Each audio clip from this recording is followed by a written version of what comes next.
Aquest projecte, quan va néixer, ens el vam creure des del principi. No sabíem l'impacte tan gran que tindria, però creiem que era una oportunitat. Es troben 2-3 hores cada setmana, normalment acorden un dia, cada parella acorda els dies que li van bé i els llocs i decideixen què fan.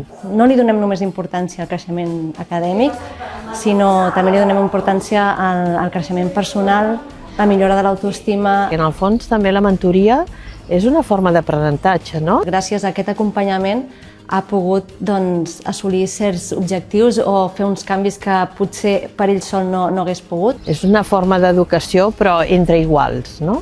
I fora de l'entorn escolar. És un intercanvi d'experiències i per tant tots dos reben coses positives. Crec que és un projecte d'intercanvi entre persones mentores i persones mentorades.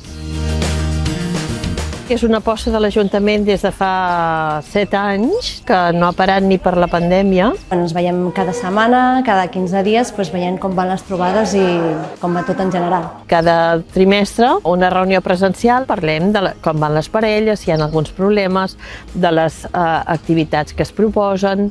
Tothom molt implicat i tothom que s'ha cregut molt al programa, no? El que sí que ens arriba és aquest canvi personal que fan els nostres alumnes, de veure que són oportunitats que se'ls hi obre, oportunitats de poder sortir, de compartir, de parlar, d'intercanviar experiències. Sobretot, i el més important, avui en dia que es parla dels resultats, però a mi el que m'agrada sobretot és l'impacte personal i emocional que té sobre els alumnes. Les seves situacions són molt inestables. Amb els alumnes que hi participen sí que veiem els resultats. I ha superat les nostres expectatives.